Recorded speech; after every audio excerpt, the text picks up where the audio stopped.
Happy Aloha Friday, everyone, and welcome to My Tais at Sunset. I'm Tai. I'm Mai. I set the intention that we are going to have a lot of laughs and share a lot of positivity today. Hope you laugh too. Yeah, we definitely want you to laugh. Laugh at us, laugh with us, whatever comes up. This week has been a little bit more docile, I would say. Not as exciting yet. I believe this weekend is going to be a little bit more crazy just because things are starting to move quicker. School's starting actually not in less than a month from now down here in Texas. And more things are starting to kind of speed back up. We have the electricity coming out in a couple weeks. That's exciting. Water and sewers coming in this next is Monday. For your new little tiny house on your family land that you guys, your compound, everybody's come together. That's really special that you love your family that much to go live with them all on the same plot of land. Well, there's a lot of space. There's a lot of space in between the homes. There's a pond. There's a bigger pond in the back. There's going to be plenty of room to run around. So, as I promised, I did ride in the bucket of the tractor. So this is not inside the cab, but I actually was lifted up and I chopped down some tree limbs and I cut off maybe about 20 feet of the tree. You know, I did what you said, like make sure you pull the branch away from the home. Yeah. These branches were quite big, and unfortunately some of the video I did get a lot of shots of my butt, so that will probably be needed to edit out. And then I was so hot too. I was sweating bullets because it's been drying up quite a bit here. It rains like every so often, but it's funny because Houston has so many different cities like surrounding it that creates Houston, but it's been raining in different cities lately and not just like all of Houston. And so you'll hear like, oh, it was sunny on this side, but then it was flooding over here. So the weather's been really weird, but we've been dealing with it. I'm really happy things have dried up. Sky, unfortunately, did a drive-by like escargot meal. She picked up a couple snails and started crunching on them. So I know that she likes snails quite a bit. My mom was saying like the other day she was in the backyard and watching her, and there was like something dark on the fence. And the next thing my mom knew is like Sky ran by, grabbed it off the fence and ate it. So whatever it was that was on the fence was like a free meal, like a to-go meal. Yeah. For Sky. She has tripled in size.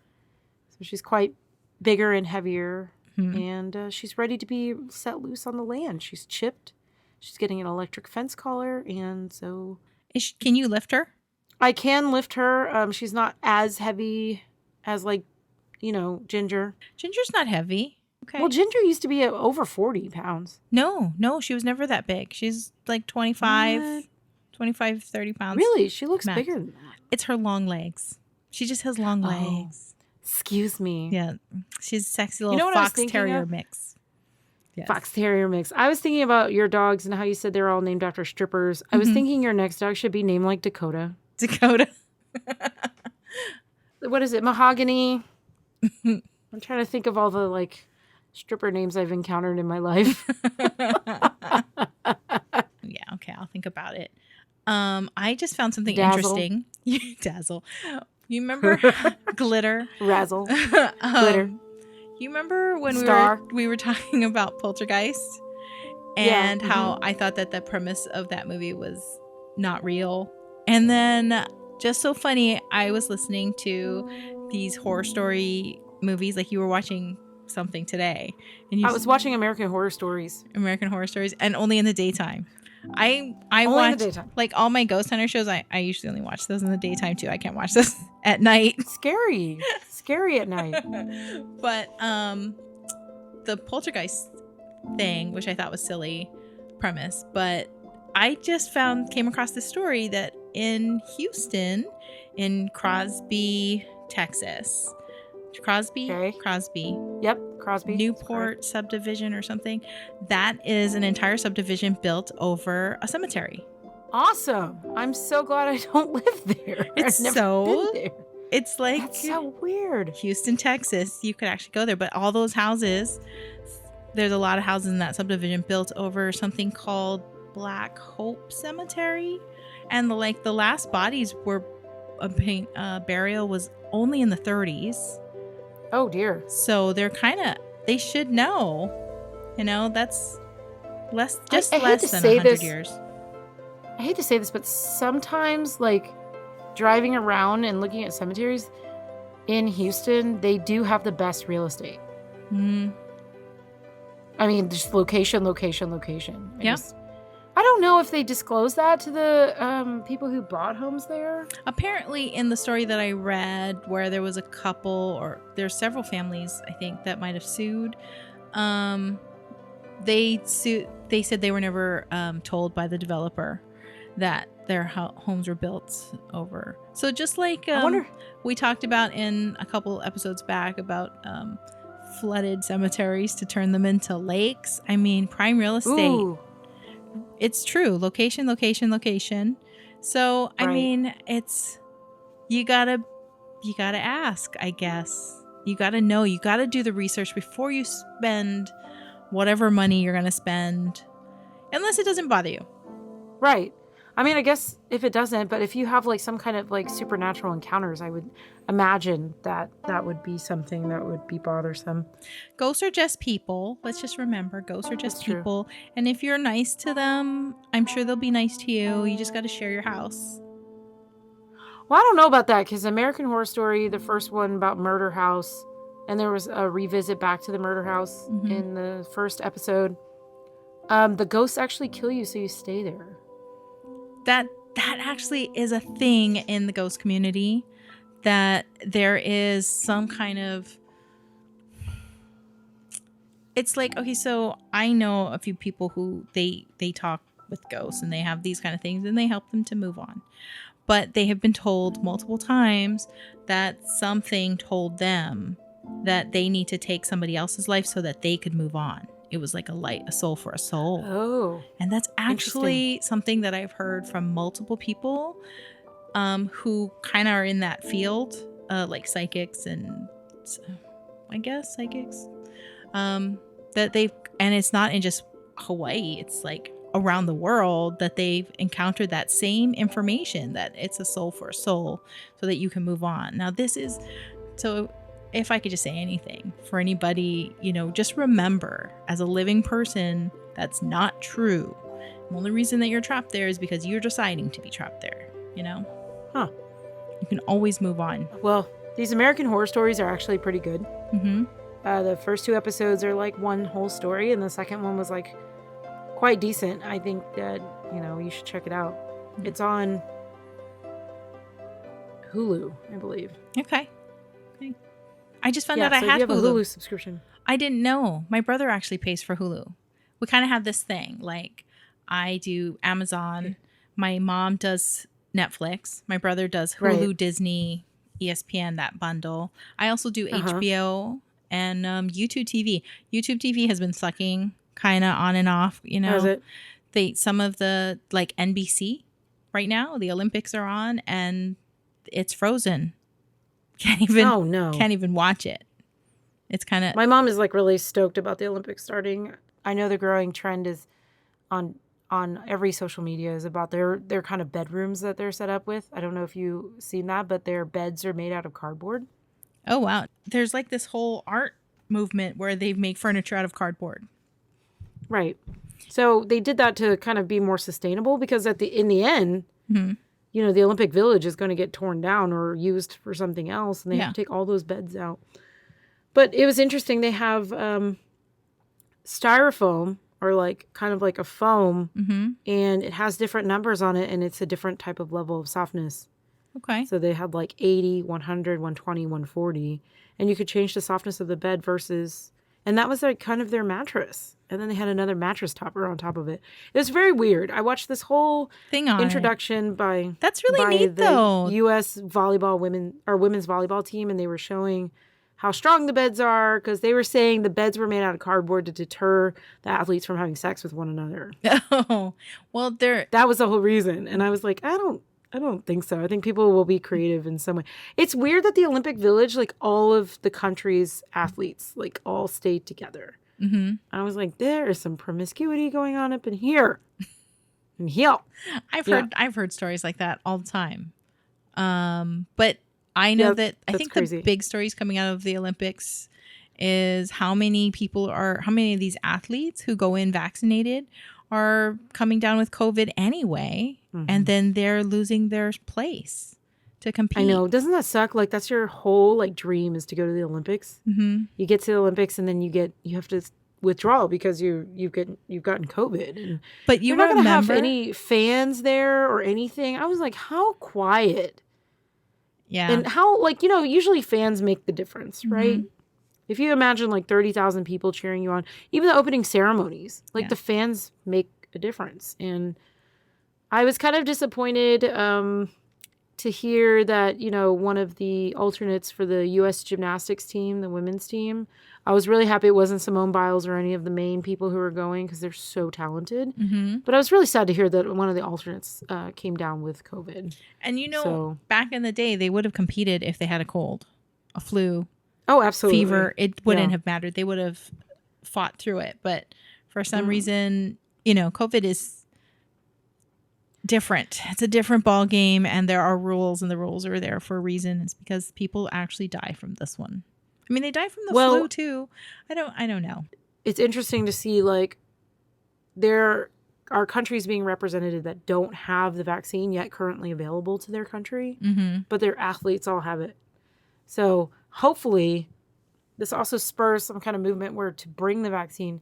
I know that in South Africa, Pfizer is going to be producing the vaccine in South Africa to distribute only to the African continent. Okay. Which I think was really great to hear. Yeah. That was kind of cool, a little tidbit, because I was just like, oh, I didn't even know they didn't have the vaccine yet. Well, everybody's been paying these companies a lot of money. They're not doing it for free. Yeah. So they have the funds to go to these other countries, and they should be. I mean, it's a global pandemic. It's not just one country. Everybody's at risk. Even though my parents have the vaccine, they're still high risk. It doesn't matter. You get it, you still feel like shit. Yeah, I mean, you could get other things, pneumonia, an infection, you can get sepsis, whatever. Yeah, I think there are a lot of things like viruses, flus, and colds that anybody can still get all the time. And school coming back into session around the country, we all know that kids, they carry things and it will come back home to their families. And so everybody, you got to do your best to, try and, keep yourself healthy, keep your children healthy as best you can, because here we go. Country's opening back up, and it's unfortunately our kids are on the front line. Yeah, I know our threat level went up, and I know that people are worried about shortages again and things like that. I know GM stopped making big trucks because they don't have any more chips. So why make them? Because you can't ship them. Yeah. You can't drive them.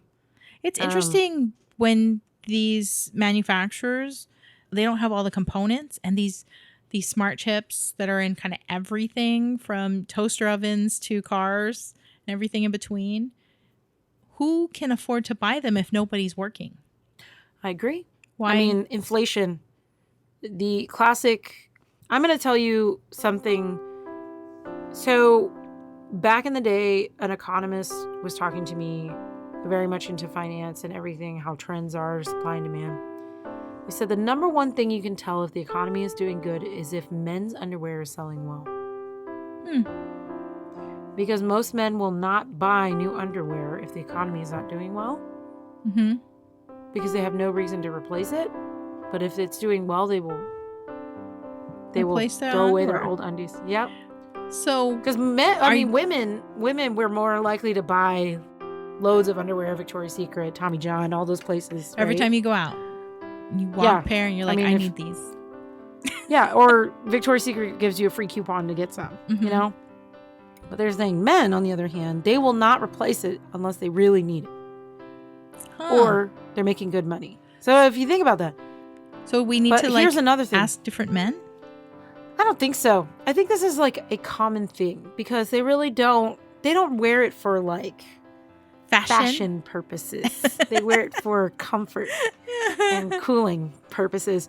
One thing I also noticed that there is massive inflation and also the fear of supplies running out is that women's feminine products have increased by at least 30 to 50% in price. They have. I didn't think about that, but I literally just bought something and it was like $3 more than it used to be.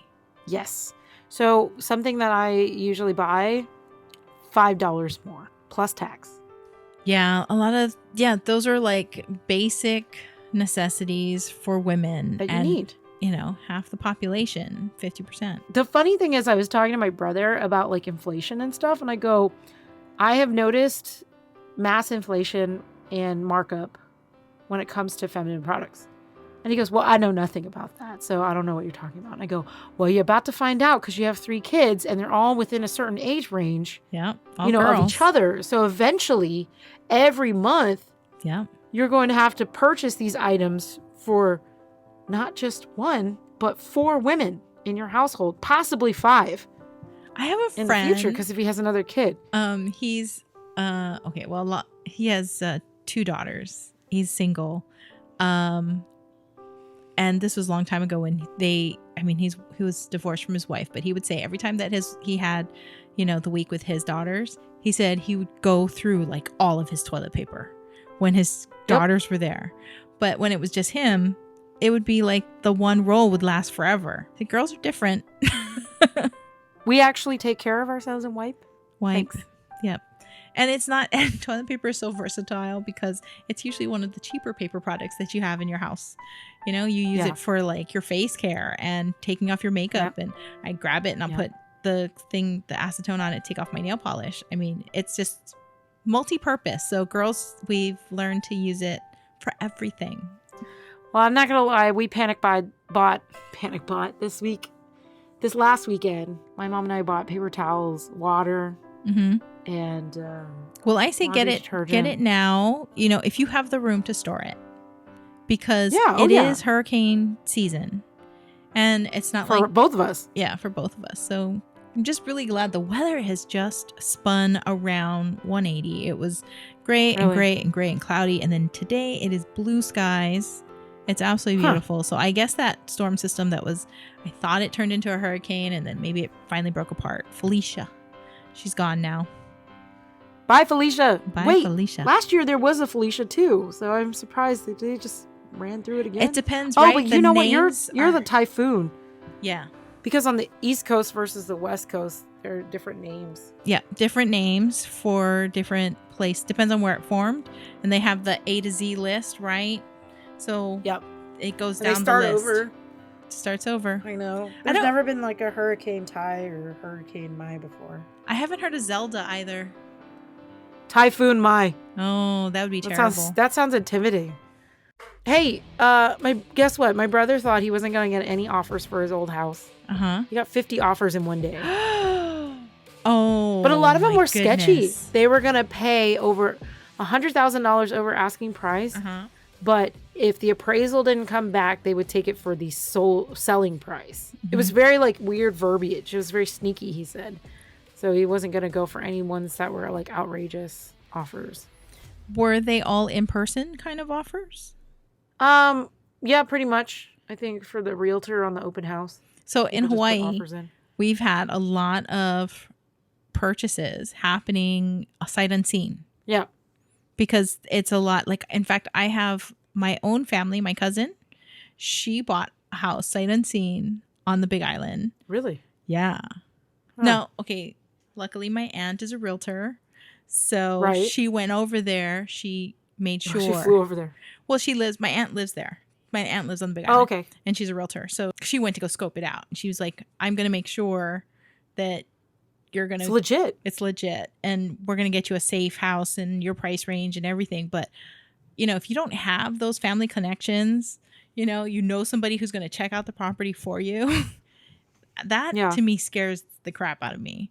But it is expensive to fly to go buy a house, and then you got to fly back, sell on your old house, and then go back, then move. And move. I've had renters when I was working in real estate, and we would also deal with rental properties. Renters would come. They would fly here a month or 6 months ahead of when they were going to move.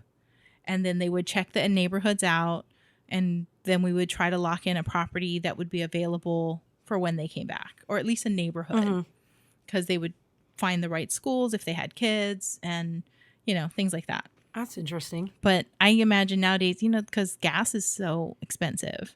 Fuel is How so much expensive. is gas there now? It's over Isn't it like $5 almost? It's $4 something, depending on where you get it. I'm surprised Costco hasn't opened up a gas station down there yet. Costco does.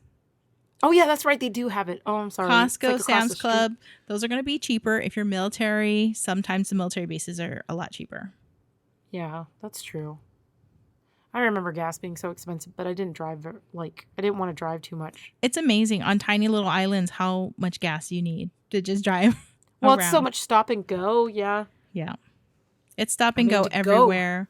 You're not going. To go a mile, you need like 5 to 10 minutes per mile. Yeah, there's no 80 mile per hours getting to the other side of the island. It is 25 to 45. There's like very short sections where it's 55. Right. 60. 60 is the shortest. I think I only saw 60 on the H3 freeway. Well, we did talk about like Hawaii traffic and like the speed limits and how limited they are. And that's, a lot of people have to realize when they go there. My mom and I decided that we are actually going to drive to Florida for our vacation in the future. We're not going to fly. Okay. She goes, I think it would be a lot of fun. We're really good at driving. We are actually we're like career drivers. We could drive forever. And so we're going to do that, and we're going to stop along the way because we want to enjoy the time. I've been actually pretty content just sort of hanging out and grilling a lot more. We grilled some hamburgers, and man, they're so good. I put a little truffle salt on them, a little black pepper, and a little bit of garlic powder. Oh, so good. So good. And it's so quick. It was like 5 minutes on the hot grill, and it's just done. You know what recipe you need to share is your steak recipe. I don't know about that. That seems to be like a special thing. I think I actually have to send you the spices that I use because I don't think there's any way to like recreate it, describe it to you. Yeah. Okay. I think you really have to maybe one day like have me talking in your ear like how to prep it and everything. But I can buy 4 premium 1-pound ribeyes each. So that's 4 pounds of ribeye for $50. But when I go to a restaurant, it's like $50 for one. Or more. No, I mean, more, the last time I went to have a fancy steak dinner, I paid $140 a person. When I can make it at home, and it's probably better and you're getting more steak. Because you never know how much the steak weighs when it comes out to you. You're like, it's always, all right, this is your 16 ounce. Yeah. And then you always want it cooked perfect. Like everybody's unique, and you can say medium rare, and it'll always, it's always, you're praying. You're like, please don't overcook it. Oh yeah. They always say cut into the middle of the steak. And every time I cut it, I'm like, God, it's a medium because the steak is still cooking. So however long you cook meat, you have to let it rest for the equal amount of time. So for me, when I want to get that perfect medium rare, I will cook it to about 125 or when I feel it. So this little meaty part of your hand, the under your right thumb, here under your thumb, that's a good feeling of a medium rare right there. They have that. Like they have that graphic on the internet. You should download it. To find out your steak cooking is like there's sections of your palm that you can touch to feel. But you actually have to touch it with your hand. You can't touch it with like the graspers that you're using or a spatula or whatever. You have to actually touch it with your finger. So I'll pull it off when it feels really squishy, and I will let it rest for pretty much the equal amount of time. So for me, I've figured out on my grill, it's about 8 minutes on each side. But once you flip it with the butter butter creates the flame, so you get that char grilled on the outside. It's called Pittsburgh style, and so that's my secret. Use some butter, flip it after the butter melts a little bit, and boom, flame. You are making me so hungry. Now we're gonna have to make your steaks. I'm gonna have to make it over here. You're gonna have to talk me through it. Talk you through it. You video it. Yeah. And I don't know if I'm going to just like give away all the secrets. I mean, Gordon Ramsay, he shows like I took the master class with him, with Gordon. And, you know, he uses a, what is that? Cast iron skillet. So he just puts salt and pepper on the steak. He puts olive oil, a little bit of olive oil. He throws it in and he sears it so it's brown on the outside on all 4 sides. Yeah. So you hold the steak up, flip, flip, flip, flip. Then you put butter, garlic, and rosemary or thyme. And then you tilt the pan and it's brown, right? And then you keep scooping the butter onto it. So you're basting it the whole time. And that's, you know, you cook for 8 minutes or so. And then, ta-da, there's your steak on a cast iron skillet. But I like it on the grill. Yeah. I'm like, give me that char. Give me that. Those carcinogens. Crusted outside. Yeah. Well, no, carcinogens are mostly from using charcoal. Right now I'm using a propane. And I don't like a Traeger grill. So if anybody ever tries to sell you a Traeger, you can't have it in Hawaii because it's too humid. Here in Texas, it'd be really hard too because the wood pellets that they use to feed that kind of burner, they get moldy. Ew. And they stick. Yeah. Okay. Traegers are not my forte. But give me a good gas grill or give me a good charcoal grill and I will grill you a steak. Yeah. You need a steak. You need a steak in your life. You need to go to Costco, look for the blue styrofoam, because that's the premium steaks. Get some good ribeye with marbling. Okay. Bring it back. And always cook your steak at room temp. Yes. Your steaks need to be out in room temp before you... Don't ever cook a cold steak. That was the dumbest thing that people do. I'm like, why are you doing that? Yeah. No, I actually learned that from my uncle. Family are funny. I was going to talk about something, and now I forgot. Why is there poopy water in Houston? What happened? Where? I don't know. It was something like Splash a Town? spill. Oh, yes. There was a chemical spill. I think it's a Dow chemical plant. And somehow the smell like drifted over to a water park called Splash Town. Gross. But anyway, so there was a chemical spill. And I guess the smell, the fumes went over to a water park and a lot of people got sick. It was like sulfur dioxide with... was that like a rain thing? Because like bleach. too much rain? No, they just had a gas leak. When we have a lot of rain in Hawaii, as much as they work on the sewer plants, when it rains so much, for some reason that stuff just leaks out into the ocean. You know, we've swam in that before. I know. For races and stuff. I know. We've been in poo-poo water. And that's why we used to, as soon as you get out of you're done swimming, you immediately go to a shower and you rinse with antibacterial soap and water. I'm so about cleanliness. I just... bleh. Yeah. Yeah. No, I agree. You have to take care of your body. Your body has to stay healthy. Yeah, that's all you especially got. when you're swimming in poo-poo water. Basically, the ocean is salty because all the fish and everything are pooping, peeing, and doing all kinds of weird exhalations of their bodily fluids, okay? And humans... And every time you drink it, just think about that. And humans let things out into the ocean, too. On our last podcast, we talked a lot about which beaches had bathrooms. Yep. And which ones you should go to, which ones you should avoid, just because you want to have a really fun time at the beach. I'm not trying to be a jerk, but there's a certain country that's expelling so much sewage and poop water that they can see it from space in the water. Like poop. That is so nasty. I'm not going to say which country, but their fishing vessels are overdoing the dumping. Okay, but then I just watched this whole thing on Shark Week. Oh, no. And about how sewage has a lot of nutrients in it for plant life, right? Just like manure on the earth. Nitrogen. On the land. But sharks apparently are attracted to that. So here come the sharks.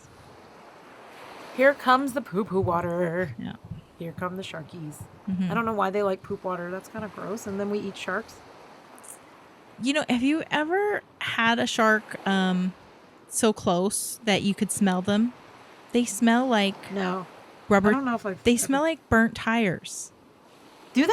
They do. I don't know why. I've when did you have that? Because when you go fishing, sometimes they eat the thing and then you have to like release them. It's usually the babies. Especially if you're in Kaneohe Bay, right? That's a shark nursery for hammerheads. Yeah. There's probably other sharks in there too. But probably used to go fishing, and then the hammerheads, you have to like, because they're little babies, they're not so smart. So you have to pick them up, and you have to take the hook out of their mouth. But every single, and these are baby hammerheads that they haven't eaten a whole lot of terrible things, but they smell like stink rubber tires. Shut up. Burnt rubber. Really? Burnt I never rubber. even thought about that. Oh, like, shut up. They don't smell that great. And then like even every time, even other sharks that, I've gone paddling in Kaneohe Bay. Yeah. And they'll hit the boat, and they're kind of high up, and you're like, oh yeah, they have this smell. They have a smell. That's weird. They don't smell like. Is that something like they said on nice Shark ocean Week? Fish. No, nobody's ever said that before.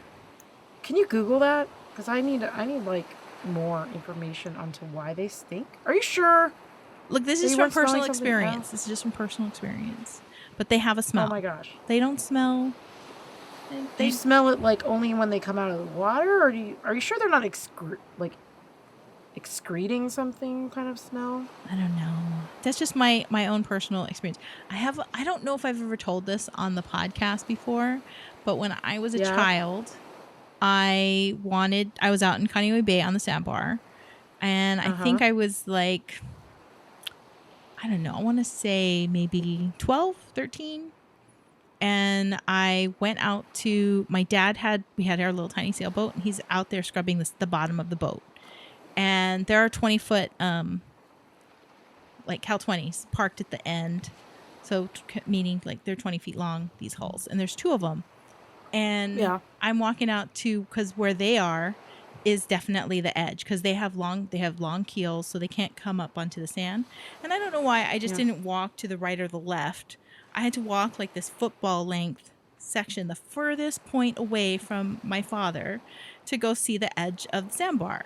So I'm walking out there, and and the water is about, it started at waist high, and I'm walking out there. I'm walking out there, and I would peek down where I saw these Cal 20s, and there were people swimming, jumping off the boat and swimming just off to one side of it. But I would peek down to see how close I was to the edge every once in a while. And I had a mask on, a face mask. Oh, no. Sorry. Now I feel like I have to be more specific. This feels like a horror story, like the setup for a horror story. So I see 3 hulls. And I'm like, how can I see 3 hulls when I only see 2 boats on top?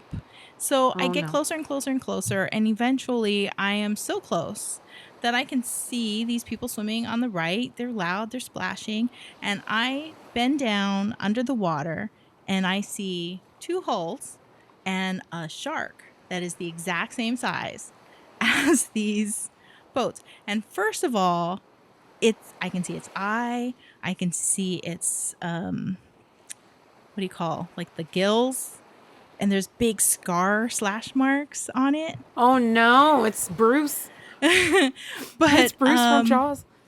It had some really interesting scarring on it, and it was just looking at me, and I was like, are you real?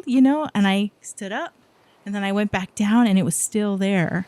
And I was like, I know that my heart was racing, but I was frozen for so long just staring at this. I started to back up slowly, quietly, like pretending it's not going to hear me. So I slowly back up, and I'm trying to keep my cool. I just keep checking. It's still there. It's still there. Oh, no. But I mean, there was this time where we were just locked eyes. I was just staring at its eyeball. And after Shark Week, that memory was so etched and burned into my mind that I am certain that the shape of the shark, it was a great white, because of the way the snout was, its shape, right? Its face, head. Anyway, so about, 25 steps backward, I spin around and I start running as fast as I can in the water. The water's getting higher now. Now it's up to my chest because the tide's coming in, and I'm just like running. And as soon as I get like, and I'm still half a football length away from my 50 yards, and I'm just like, oh my God, there's a shark. And I start screaming, and I get to my dad's boat. Him and my uncle, they're like whatever. They pull down the rope ladder. This is the dumbest invention ever. The hull of the boat is, it curves in. So my first step on this rope ladder, I immediately go upside down because the ladder goes under the boat and I'm trying to crawl upside down and I'm so frantic. They just I'm like, there's a shark. And they just picked me up and threw me on the boat because they were tired of it. Yeah. But they're both trying to be really cool about it. And the next thing I know, they're like, you know what? This looks pretty good. I think we're done. We picked up anchor. Did they see it? Did they happen to see it? They never did. But I was like, it took a while. And I'm just living with this for a while. It haunts my dreams, things like that for years. And I had I had done enough shark research to know that couldn't have been possible because sharks are always moving. Sharks can't stop swimming. Mm-hmm. But its tail was moving, but it wasn't going anywhere. And so for a long time, I was trying to play it off as it wasn't real, but it would come into my dreams and my memories every so often, and it would be as real as the day that it happened. So finally, I told this, she's a kahuna, and she said that was a shark god, and it allowed you to see it. And so it didn't want to eat you. It didn't want to eat me. So it was a Hawaiian shark god. There's lots of them. Like if you even watch Moana, Maui famously turns into a shark. I love when he does because he's wearing the little grass skirt. He's like, did I do it? No. but that story is based on Hawaiian mythology. And so I was like, oh, okay. So she told me that this is potentially a family aumakua that was saying hello. Well, you could say a hello in a less threatening, scary way. It didn't How move. big were the teeth? Oh. How big were the teeth? It had big teeth. I mean, this is a great white shark. Its mouth was open. It looked like it was breathing. There was water flowing through it. Its little tail, but it wasn't moving towards me. It stayed exactly next to those boats. It was kind of smiling at you, Mai. It was kind of smiling at you. I don't know. That's creepy. Can you imagine if you were in the water though, like on the the boat swimming on the other side? But to this day, I would be like, how come they never saw it? There's this video that I saw, and it's basically like somebody swimming and they look up and they see the island, and then they look down underwater and they just see some fish. They look up again and then there's the island, and then they look down and there's this huge great white right in front of their face. Mm. That would be frightening. Yeah. Well, thanks for sharing that story. I was mesmerized the whole time. I was like, whoa, that's pretty intense. I have only seen tiger sharks. I haven't seen a great white except when I did the shark diving, which was not safe. Well, it was safe because you were in the cage. Mm-hmm. And then I've swam with barracudas, but I haven't swam with open water great white before. So yeah, it's kind of frightening. I don't know if they're normal to come here. You know what I'm more afraid of though are snakes, water snakes. I don't think you guys have a lot of sea snakes there. I know that if you find a sea snake, they're very poisonous. They're very poisonous. Hawaii. That's why I'd be very scared of them. More afraid of the eels, the moray eels, because they scary teeth. Moray eels they're not aggressors though. Mm. They're more afraid of everything than anything else. Well, wow, Mai, thanks for sharing that story because that one came out episode 30. 33. This is episode 33. Well, shucks. I can't believe we've made it to 33 already. Dang. We're so grown up now. Time flies when you're having fun. Well, I want to save some stories for next time. So thank you for joining us. It's been an absolute pleasure, and it's so much fun to share stories. And thank you, Mai, for sharing your Aumakua story. That actually had me really in it to win it because I love hearing about creepy crawly things in the ocean. The ocean's so deep. It's so deep. And you just don't know. You don't know what's underneath you. No. Like trying to decide whether you're its next tasty snack or not. So stick to seaweed, please. We don't taste that great. We're dark meat. Dark meat's not always that tender. So thanks for joining us for another episode of My Tais at Sunset. Please be sure to check us out at mytaisatsunset.com, Facebook, Twitter, Instagram, and anywhere else you listen to your favorite podcasts. And until we meet again, a hui hou.